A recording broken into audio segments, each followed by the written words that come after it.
Guys welcome back to my channel Earth Mom Dehradun. मैं हूं ज्योति और वेलकम है आप सभी का मेरे चैनल में नए जुड़े हैं तो प्लीज़ चैनल को सब्सक्राइब ज़रूर कीजिए। वीडियो पसंद आई तो लाइक भी करिए। कमेंट सेक्शन में कमेंट करके अपने ओपिनियन ज़रूर शेयर करना। के साथ आज का रिएक्शन वीडियो आप सबके डिमांड पे हम लोग बनाने वाले हैं सोनू से रिलेटेड। देखिए मेरा तो सिर्फ एक उसूल है, God help those who help themselves. सबसे पहले अपनी मदद खुद करना सीखो। अगर आपने अपनी मदद खुद करने की ठान ली है उसके बाद ही आपको पब्लिक का प्यार मिल सकता है या फिर अपने चाहने वालों का साथ मिल सकता है, लेकिन पहल अपने लिए खुद ही करनी पड़ेगी। ठीक है, कल का वीडियो देखने के बाद मुझे इतना पॉजिटिव लगा, मुझे इतना अच्छा लगा और कहीं ना कहीं जो हम सब चाहते थे वो होता हुआ दिख रहा है।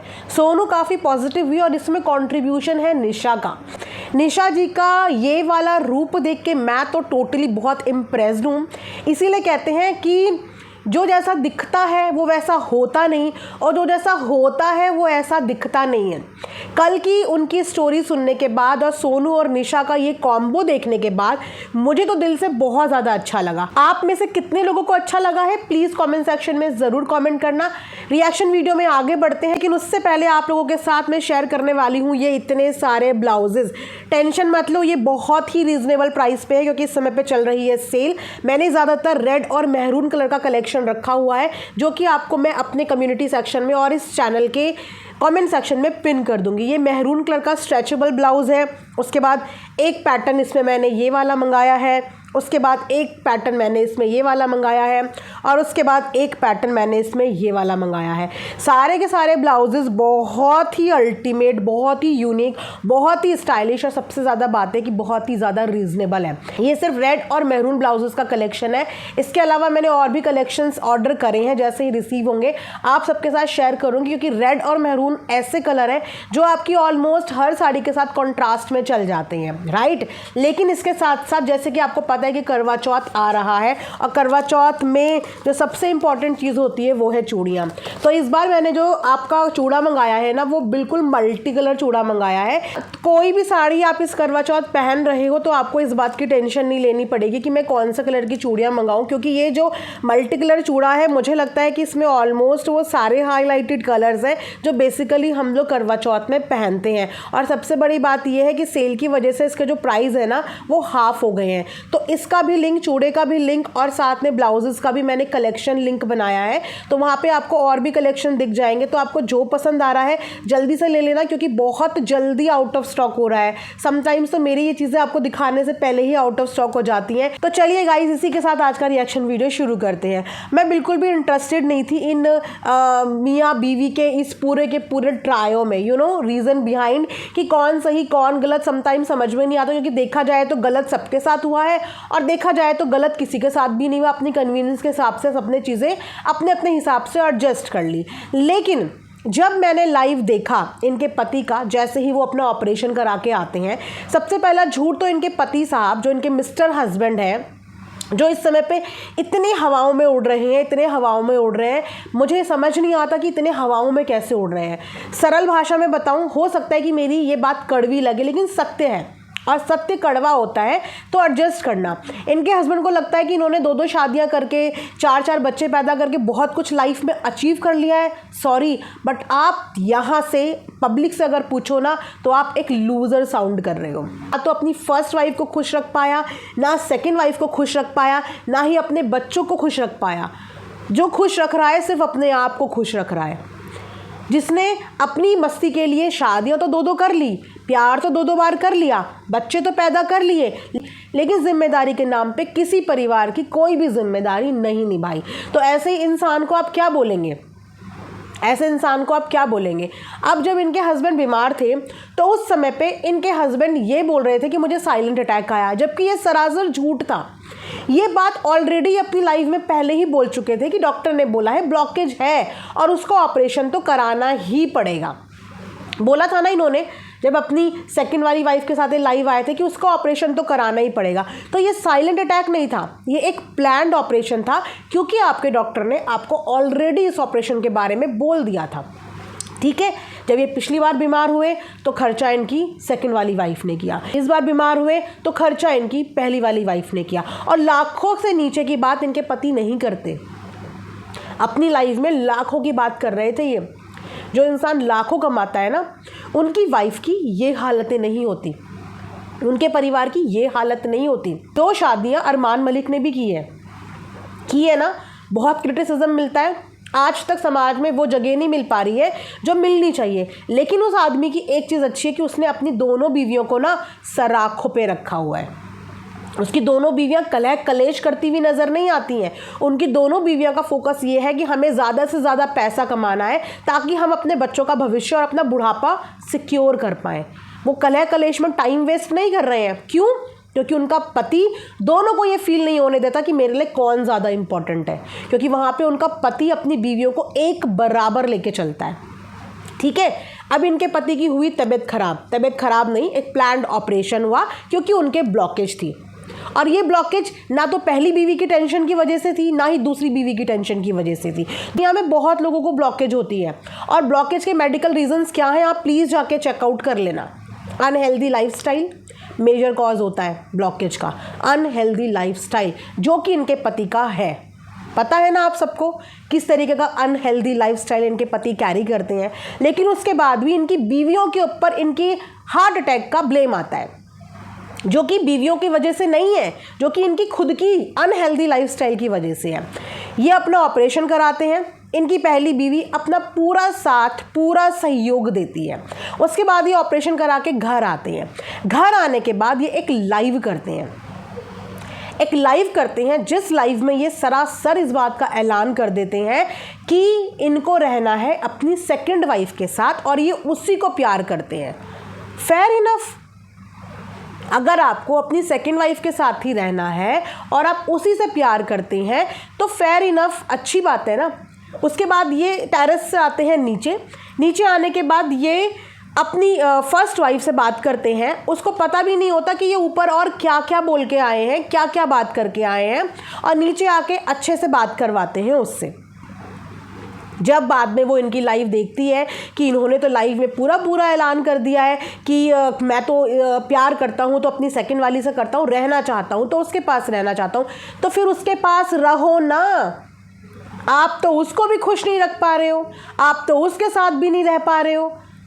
जब आपको ऑलरेडी ये पता है कि आपका प्यार किसकी तरफ है, आपको रहना किसके साथ है, तो जाके उसके साथ रहो ना। आपके लिए तो बहुत अच्छा हो रखा है, दोनों हाथ में लड्डू है और आप उन दोनों लड्डुओं का भरपूर इस्तेमाल और भरपूर यूज़ कर रहे हो। ठीक है, जब ये सारी बातें इनकी पहली वाली बीवी को पता चली तो यार हर्ट होना बनता है। अगर आप खुले पब्लिक प्लेटफॉर्म पे ये बोल रहे हो कि मैं एक से प्यार करता हूँ, मैं उसके साथ रहना चाहता हूँ, तो आप पब्लिक प्लेटफॉर्म पे ये भी बोल सकते हो कि मैं दोनों के साथ रिश्ता निभाऊंगा क्योंकि ये रिश्ता मैंने जोड़ा है। एक बार इन्होंने अपने बच्चे की बेइज्जती करी थी यही कंपैरिजन करके कि मैं इस बच्चे को ज़्यादा प्यार करता हूँ दूसरी वाइफ के बच्चे को। उस समय पे इन्हें अगले दिन हुआ सॉरी बोलने आए तो बच्चों को ये हर्ट कर चुके हैं, ये अपनी बीवी को हर्ट कर चुके हैं, तो और इनसे क्या उम्मीद की जा सकती है। उसके बाद क्या होता है, कभी ना कभी इंसान को ना एक दिन ऐसा आता है कि उसके सब्र की सीमा और उसका आत्मसम्मान बोलता है कि बस हो गया। लड़कियां औरतें लाइफ में बहुत एडजस्टमेंट करती हैं इस उम्मीद में कि कहीं तो मेरी इस एडजस्टमेंट का एंड होगा और कहीं तो मुझे इस एडजस्टमेंट का फल मिलेगा। दिन निकल रहे हैं, साल निकल रहे हैं, बच्चे बड़े हो रहे हैं। जो पहले बीवियों ने भुगता, क्या अब आप चाहते हैं कि वो बच्चे भी भुगतें? बच्चों का भी कंपैरिजन हो गया। वो कंपैरिजन करने वाली आम जनता नहीं है, उनके खुद के पिता, अनफॉर्चुनेटली खुद के पिता पहले बीवियों के बीच में कंपैरिजन किया, उसके बाद बच्चों के बीच में कंपैरिजन किया, तो छोड़ा क्या। अब ये सब चीज़ें देखने के बाद एक बीवी का दिल टूट गया क्योंकि पल पल उसको उसकी कमियां रियलाइज़ करवाई जाती है, उसके अंदर की कमियां, उसका रंग रूप, उसका गंवारपन, उसकी गरीबी, उसका मतलब उसको हर चीज़ पे उसको कंपेयर किया जाता है ताकि उसके अंदर वो कॉन्फिडेंस कभी आए ना। उसको ये बोला जाता है कि तू तो रखी हुई है, जबकि वो अपने खर्चे, अपने बच्चों के खर्चे खुद चला रही है। ये मिस्टर हस्बैंड ना तो अपनी पहली बीवी का खर्चा चला रहे हैं, ना ही अपनी दूसरी बीवी का खर्चा चला रहे हैं, ना ही अपने बच्चों का खर्चा चला रहे हैं। इनकी दोनों बीवियां मेहनत करती हैं, पाई जोड़ती हैं और अपने बच्चों का खर्चा चला रही हैं। अपने बच्चों को पाल रही हैं, जबकि ये जिम्मेदारी इनके पति की होनी चाहिए। एक पति जो अपनी मर्जी से 2 लड़कियों से प्यार करके शादी करके लेके आया, और दोनों ही लड़कियों ने अपने अपने परिवार के अगेंस्ट जाके शादी करी है। एक ने इंटरकास्ट शादी करी और एक ने पूरा परिवार छोड़ के शादी करी।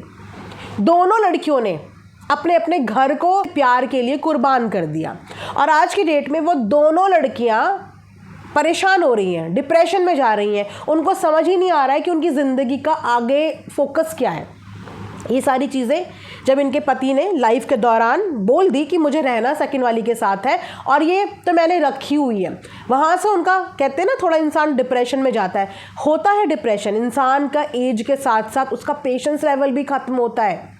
जिस समय पे ये चीज़ें हुई होंगी उस समय पे उनकी एज कम रही होगी, टॉलरेंस पावर ज़्यादा हुई। आज एज के साथ साथ इंसान दिमागी रूप से भी कमज़ोर होता है, शारीरिक रूप से भी कमज़ोर होता है, और उसके बाद उसको उसके रंग रूप के बारे में टॉर्चर करना, उसको इतना इतना घिनौना साबित कर देना कि इंसान अपने आप को देखे तो फील हो कि मैं किसी लायक नहीं हूँ, मैं किसी लायक नहीं हूँ। और ख़ासकर जो अपना इंसान जो शादी करके आपको लेके आया है, वो भी लव मैरिज करके, वो बोल दे कि मुझे तो रहना उधर है, मुझे रहना उधर है।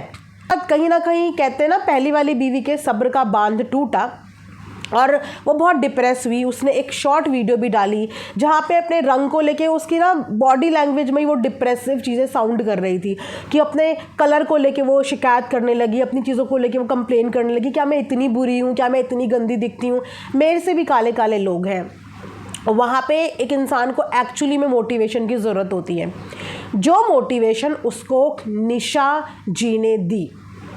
मैंने निशा जी का बहुत ज़्यादा व्लॉग्स फॉलो नहीं करे, उनका क्या स्ट्रगल रहा मैंने ये फॉलो नहीं किया, लेकिन मुझे ये ज़रूर पता है कि वो बहुत बोल्ड लेडी है।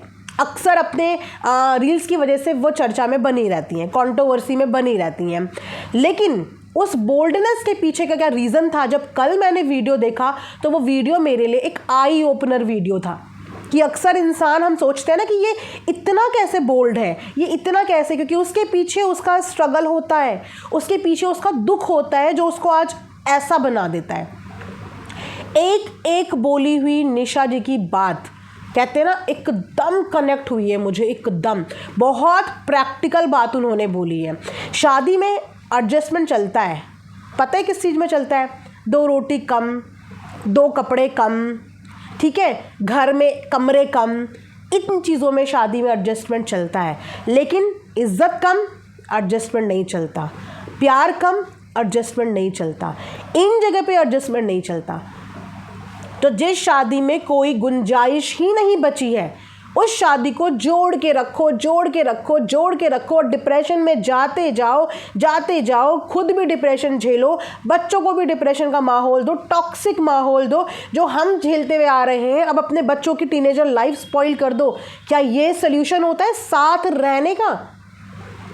इतने टॉक्सिक रिश्ते में साथ रहने का ये सल्यूशन है कि पहले हमने जो झेला अब हम अपने बच्चों को भी झेलने के लिए तैयार कर लें कि अब तुम भी ये झेलो।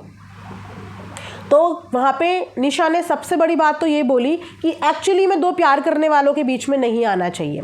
जब आपके पति ओपन प्लेटफॉर्म पे ये बोल रहे हैं कि उन्हीं के बच्चे से ज़्यादा प्यार करते हैं और उन्हीं से ज़्यादा प्यार करते हैं, तो ये बात तो बहुत पहले ही समझ जानी चाहिए थी फर्स्ट बीवी को, जो समझने में उसको देर ज़रूर लगी, पर कोई बात नहीं।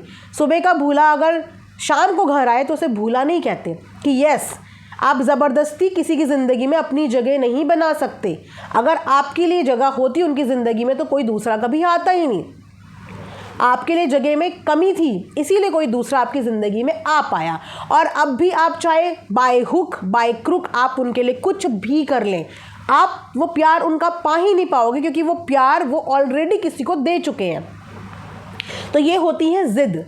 जिस ज़िद का आईना सोनू को दिखना बहुत ज़रूरी था, और वो आईना इतने सरल शब्दों में कहते हैं ना, जो इंसान निकल के आता है ना इन चीज़ों से, वो इन चीज़ों की ना बारीकियों को भी फील करता है। इतनी समझदारी से, इतनी पोलाइटली, इतने साफ शब्दों में, बिना किसी को गलत बोले, बिना किसी का पक्ष लिए, जिस तरीके से निशा ने कल मोटिवेट किया है ना सोनू को, मानना पड़ेगा। एक एक निकली हुई बात अगर निशा की सोनू ने अपने दिमाग में फिट बैठा ली ना, तो सोनू सब कुछ कर सकती है। कमी है तो सिर्फ कॉन्फिडेंस की कमी।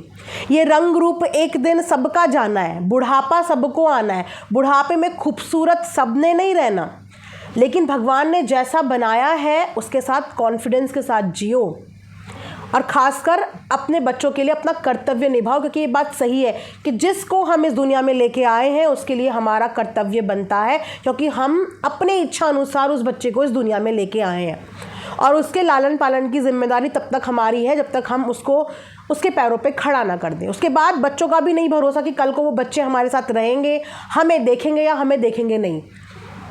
निस्वार्थ कहते हैं चीज़ें। तो बहुत अच्छी अच्छी चीज़ें कल निशा ने सोनू को समझाई कि जब कोई इंसान तुमसे प्यार नहीं करता तो तुम उसके पीछे मत इतना अपने आप को बर्बाद करो, मत भीख मांगो प्यार की। जब उस इंसान की नज़रों में तुम्हारी वैल्यू सिर्फ इतनी है कि तुम घर में रखी हुई हो, उस इंसान की नज़रों में तुम्हारी वैल्यू सिर्फ इतनी है कि तुम उनके बच्चों को 2-4 रोटी बना के खिला रही हो, तो वहाँ से सबसे पहले तो अपनी वैल्यू पहचानो, अपनी वैल्यू पहचानो। ज़बरदस्ती के रिश्ते जोड़ने की कोशिश मत करो, क्योंकि ये रिश्ते तो टूट चुके हैं बहुत पहले ही। अगर इन रिश्तों में कुछ भी दम होता ना, तो वो पति अपनी दोनों बीवियों को एक बराबर रखता, और अगर दोनों बीवियों को एक बराबर रखता तो आज ये दोनों बीवियाँ भी खुश रहती। खुश इसीलिए नहीं रहा गया, खुश इसीलिए नहीं रही क्योंकि इस पति ने अपनी दोनों बीवियों को खुश नहीं रखा। सोनू का कॉन्फिडेंस बिल्ड किया निशा ने। अपने भी एक्सपीरियंस शेयर करें कि मेरी गलती थी, जो उनके साथ चीज़ें हुई निशा जी के साथ वो भी बड़ी पेनफुल थी, लेकिन उन्होंने अपनी गलती से सीखा और अपनी एक्सपीरियंस के बाद एक अच्छी शिक्षा बाकी की औरतों को देने की कोशिश करी। ये शिक्षा देने की कोशिश नहीं करी कि पिटते रहो, चीज़ें करते रहो और साथ रहो। साथ रहना ज़रूरी नहीं होता, इज़्ज़त के साथ रहना ज़रूरी होता है, इज़्ज़त मान सम्मान के साथ रहना ज़रूरी होता है।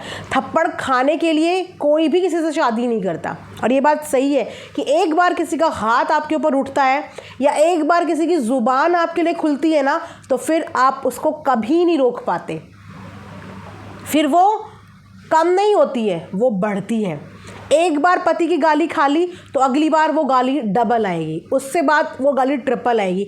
एक बार पति की मार खा के लेट इट भी कर लिया, अगली बार एक के बदले 2 चांटे पड़ेंगे। तो जो लोग इस बात की शिक्षा देते हैं ना कि थप्पड़ों के साथ एडजस्ट करो, चांटों के साथ एडजस्ट करो, गाली गलौज के साथ एडजस्ट करो, वो आपको प्रैक्टिकल शिक्षा नहीं देते हैं। आत्मसम्मान के लिए एडजस्टमेंट नहीं होता,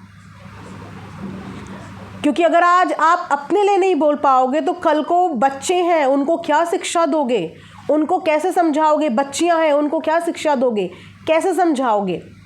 तो एक्चुअली में सोनू को इस तरीके की काउंसलिंग की बहुत ज़रूरत थी, जो काउंसलिंग कल इतने सरल भाषा में, इतने पोलाइट तरीके से निशा ने बोली। मानना पड़ेगा कि एक औरत के कितने रूप होते हैं, कितने रूप होते हैं, और ये निशा का एक वो रूप था जो उसका रियल नेचर है, जो एक्चुअली में वो है, दर्द बर्दाश्त करके आई है, और वही मोटिवेशन आज उसने सोनू को दी। अब डिपेंड करता है सोनू पे कि वो इस मोटिवेशन को किस तरीके से लेती है, किस तरीके से लेती है। पहली बार सोनू ने बहुत अच्छे वर्ड में फर्स्ट वाली के लिए भी कंसर्न जताया, क्योंकि ये सारी चीज़ें निशा ने उसके दिमाग में भी डाली कि परेशान सिर्फ तुम ही नहीं हो, परेशान वो भी है, तुम दोनों परेशान हो। क्या पता वो क्या फील कर रही हो, क्या पता उसके साथ क्या चीज़ें हो रही हो। फैमिली तो वो भी कॉम्प्रोमाइज़ करके आई है ना अपनी, वो भी फैमिली कॉम्प्रोमाइज़ करके आई है।